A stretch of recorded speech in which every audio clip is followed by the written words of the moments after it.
My wife's toxic friend tried to break us up, so my wife and I are getting revenge together. My wife Elise was out to lunch with some friends without me and they were talking about their husbands. One of them told my wife she made a good choice marrying me, and she laughed and said it wasn't a choice. I never would have chosen him. One of her friends, Claire, got all offended on my behalf and immediately texted me what my wife had said, thinking it would piss me off, I guess. Look, maybe what Elise said sounds pretty terrible until you know our story. Because of course she wouldn't have chosen me. I was the worst. I was her boyfriend's dirtbag friend who was getting wasted all the time, gambling all his money away, and being a horrible influence on their relationship until they eventually broke up. Elise showed up at my house to tell me off about how I'd corrupted her boyfriend, which I had, and one thing led to another and we had some very angry, very good adult fun. She got pregnant. I had family money and we both wanted the kid to get it, so off to the altar we went. By the time the wedding came around we could pretty much tolerate each other. I was starting to get my life together and Elise was starting to laugh at my terrible jokes. All of this was 15 years ago and we've been together since. I've completely changed my ways, we have 2 more beautiful children, and Elise and I are completely in love and completely secure, joking about how we have the worst love story ever. So obviously getting this text from Claire was ridiculous. Elise would easily have said that to my face and I would have agreed. So I didn't know what Claire thought she was going to accomplish here. When Elise got home I showed her the text.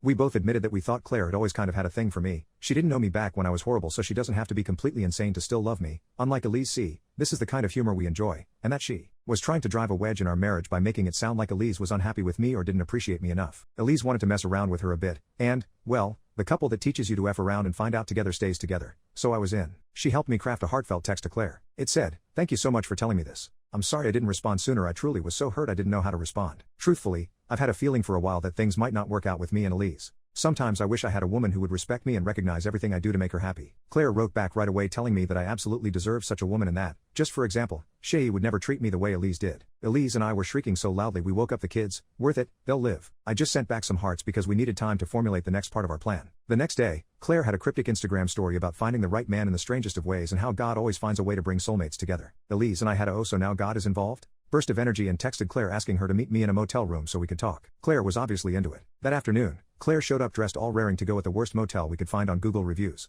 When she knocked on the door, I answered and pulled her into a hug. I told her I wanted to give her something for being such a kind and supportive friend to me. I said, "Go ahead and open the closet. It's in there." So she opens the closet doors, and out pops my wife. Elise called her a delusional traitor and quickly took a bunch of pictures of Claire in her skimpy little outfit to send to Claire's husband. Oh yes, she has a husband, to let him know how Claire came dressed to meet me. Claire ran out crying and Elise heard from a mutual friend a few days later that her husband had moved out. So now Claire's marriage is ruined and me and Elise's remains bizarre and incredible. #couple goals. I know.